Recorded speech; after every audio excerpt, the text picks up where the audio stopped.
قراءة في كتاب مصير إبراهيم للكاتب بيتر أوبورن. صحفي بريطاني مخضرم، عمل في التيلجراف البريطانية لسنوات طويلة. استغرق تأليف الكتاب ما يقرب من 20 عاماً. يكشف الكتاب الافتراءات التي تقال عن المسلمين في بريطانيا والعالم. يكشف بطلان سردية صدام الحضارات بين الإسلام والغرب. يؤكد الكاتب على أننا جميعاً أبناء إبراهيم ويجمعنا نفس المصير.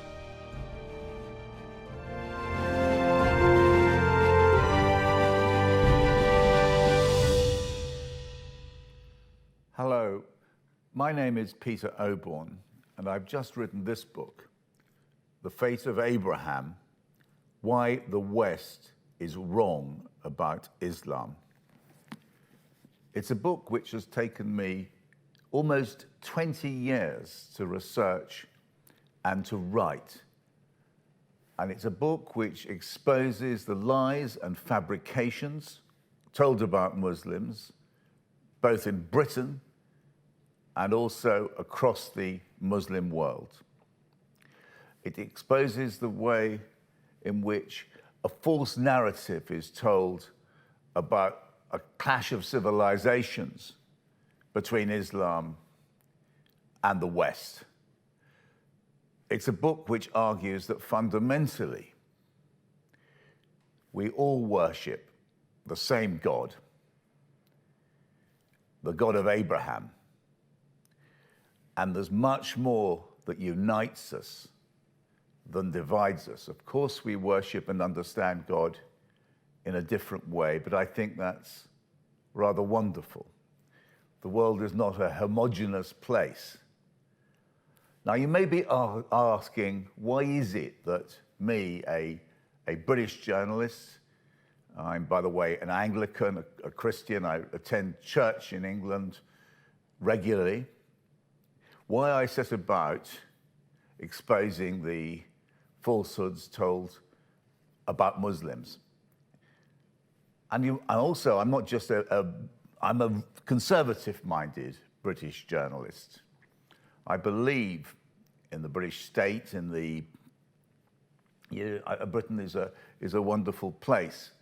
But I believe, but what does that mean? It means you believe in the rule of law, in parliamentary democracy, in freedom.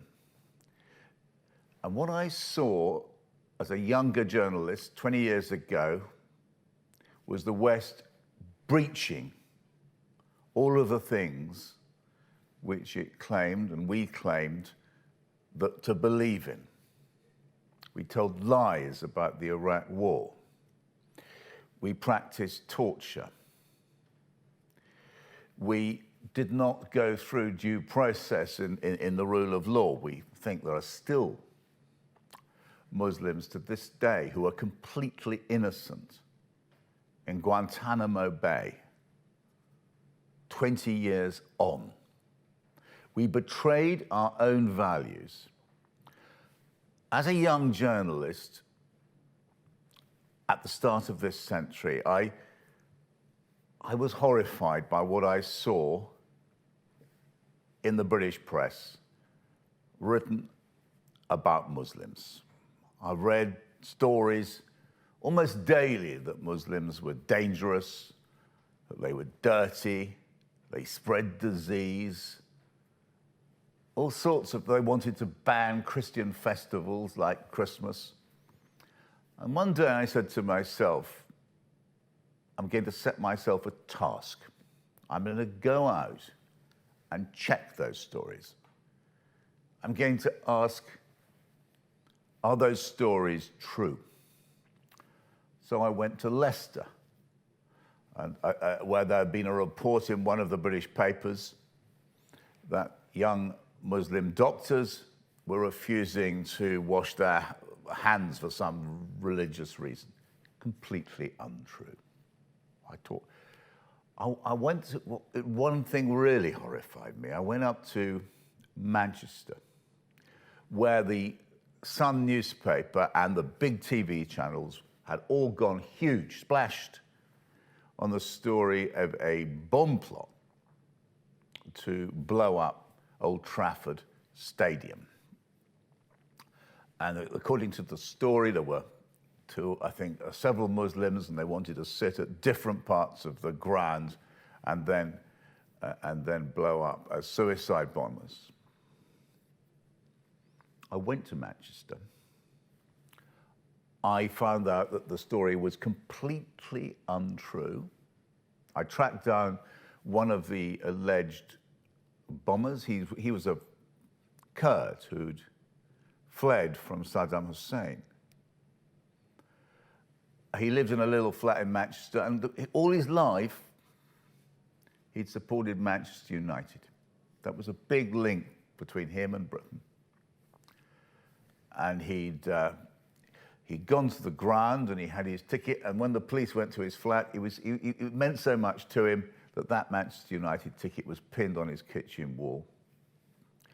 And yet all the details, all this fabricated story was splashed all over the press.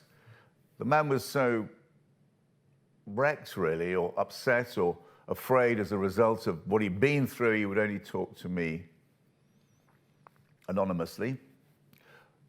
And I told him after I'd spoken to him for maybe an hour that I felt ashamed as a British citizen of the way that he'd been treated. And not just him, of course. And I also told him, this isn't what Britain and the West stands for, but I also said to myself, I'm going to write a book which defends Western values, the ancient, decent values of the West, the ones we have in common with Islam. And those are the values of decency, of truth, of honor, of fairness, the rule of law. And with that in mind, I set off on a mission which has taken me around the world and around Britain. I've met hundreds upon hundreds, thousands of imams, of Muslim students, of Muslim professionals, of refugees who've come to Britain and the West, fleeing warfare. I've traveled across the Middle East many times, North Africa, got as far actually as spending several days with the Moros in the southern Philippines as they tried to deal with the attacks on them by the Christian settlers in the north. I've been in war zones, but I've been in town halls. And I've been trying to understand what has created this very false, unpleasant, divisive narrative which threatens to blow whole countries apart. Look at France now today. Look at India, what's going on there. Look what's happening in East Turkestan in China. Look the way in which Muslims, organizations are being framed in Britain and across the West.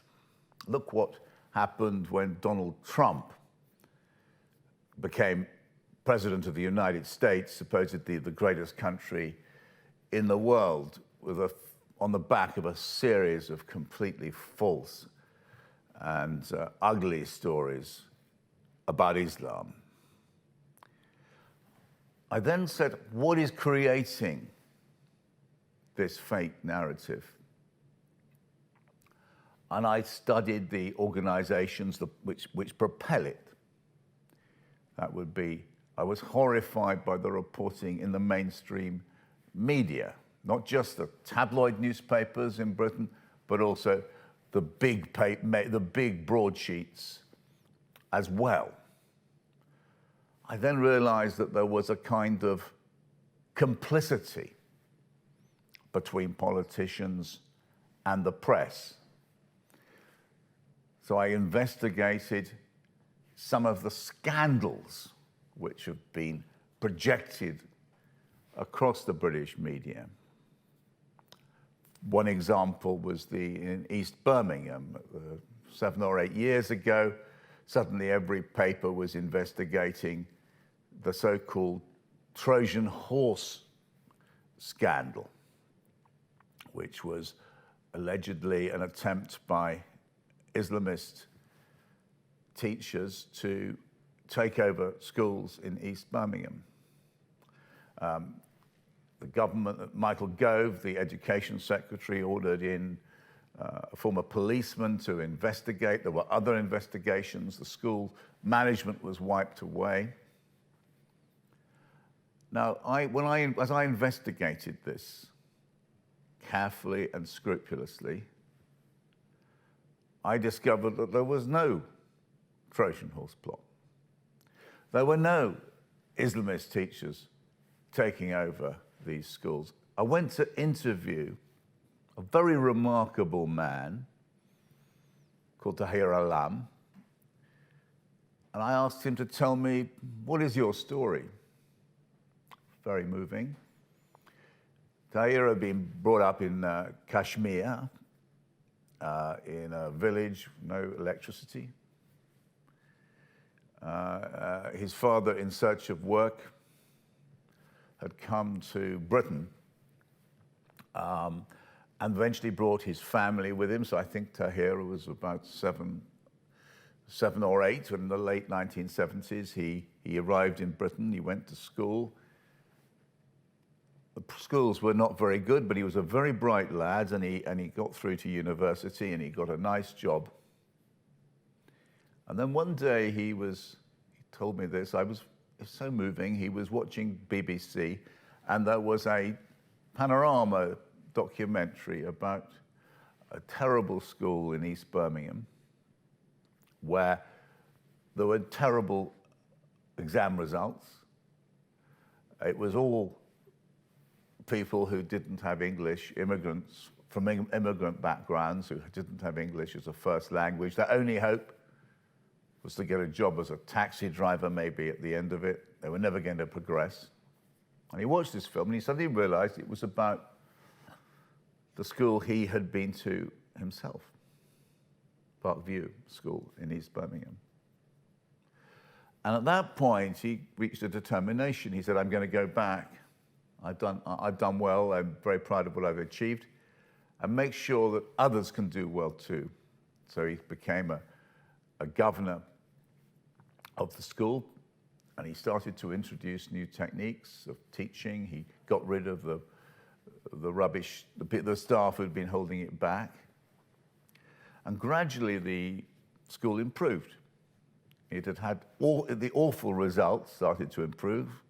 They'd been far worse than the national average, and then they got better, then they beat the national average.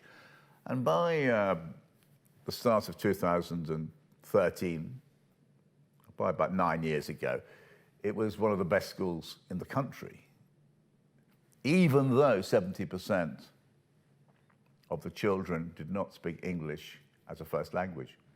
It was getting amazing results.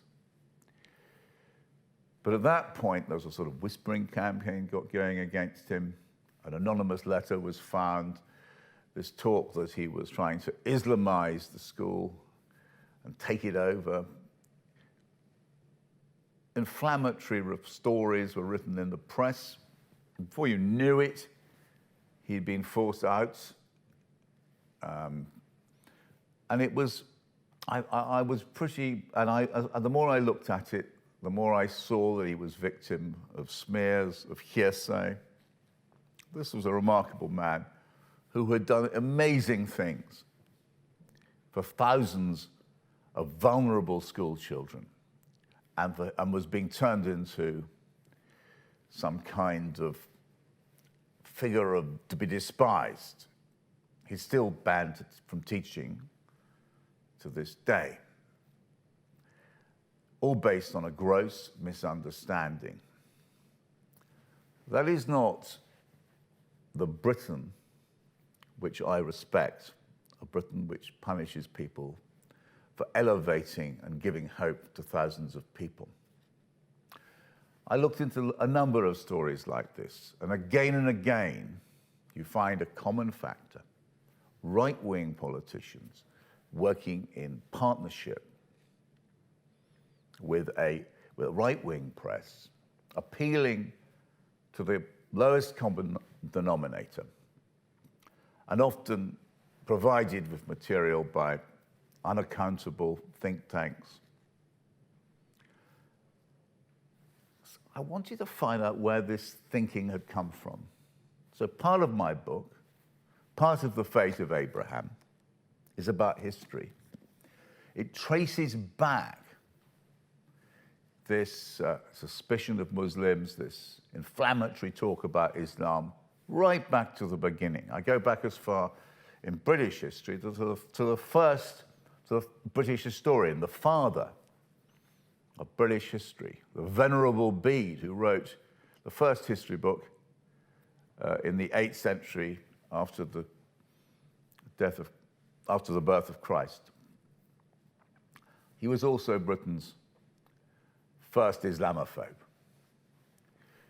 He'd heard stories about the rise of Islam in Arabia, and they frightened him. But he was nothing like as much of an Islamophobe as Pope Urban II, who launched the First Crusade. I look at the kind of language, hate-filled language, used by Pope Urban II at the Council of Clermont, which launched the Crusades. And you can trace how that kind of thinking, that there's a clash of civilizations, that the people of the East are barbarians, savages. You can trace that thinking all the way to the modern United States, the modern West,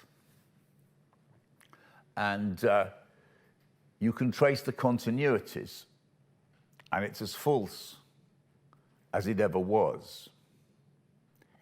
As I say, I'm a Christian, but I often go to mosques. I remember you can go to a mosque in the Middle East, you'll hear the words, Allah Jamil, God is beautiful.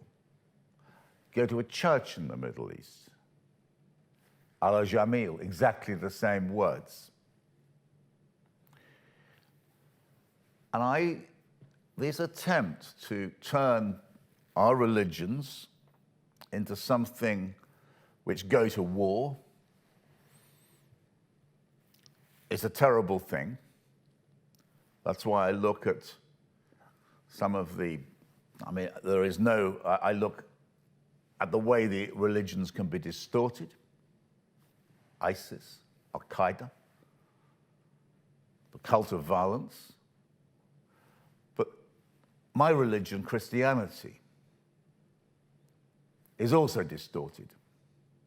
I look at the millennial Christian movements which anticipate the end of the world and the millennialism and the return of Christ and the mass killings which are going to go on in some awful battle of Armageddon, at the end of which all the Muslims, I think the Jews get killed, but you just get left with the saved, the elect, the Christians.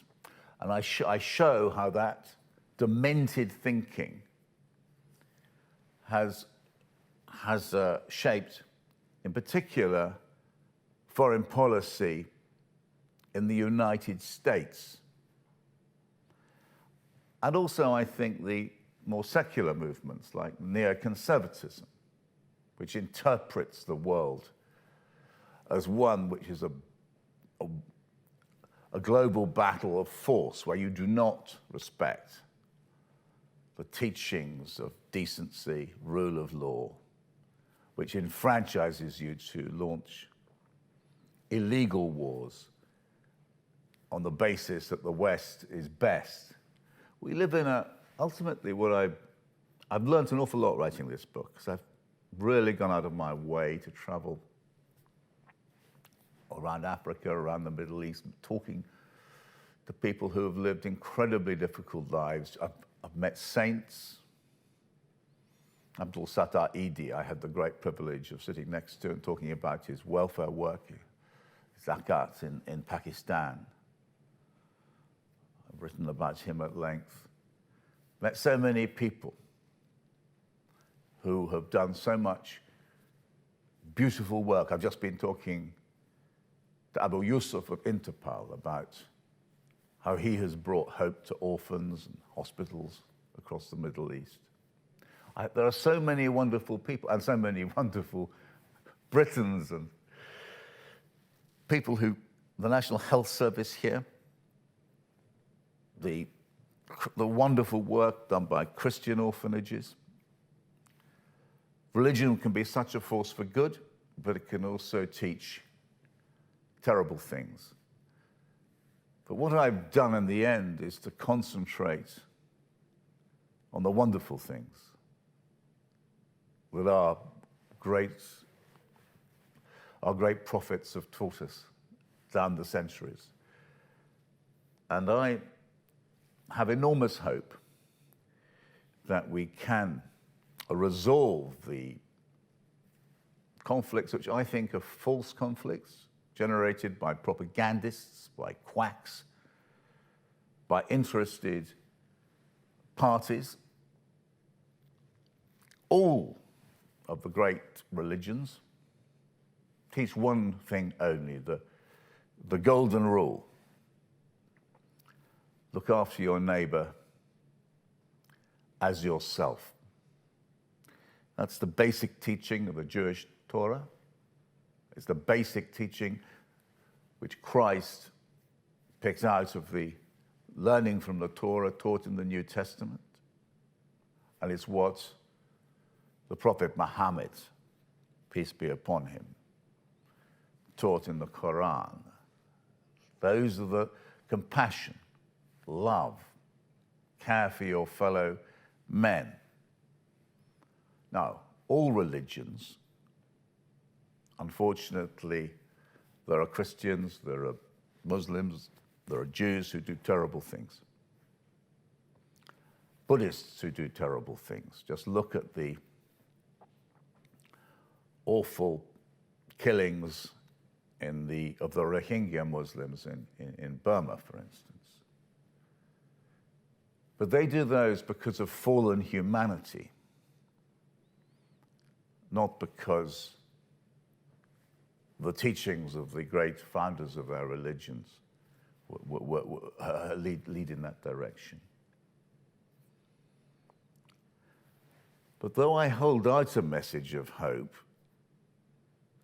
I do find that looking ahead into the future, there are some awful menacing portents, including for Muslims. I went to as part of the research for this book, I took myself to Rakhine province and saw the Muslims being herded into ghettos and camps, and then later the mobs and the soldiers rampaging through. I didn't see this, I wasn't there, but just a few months after I visited Burma, that happened.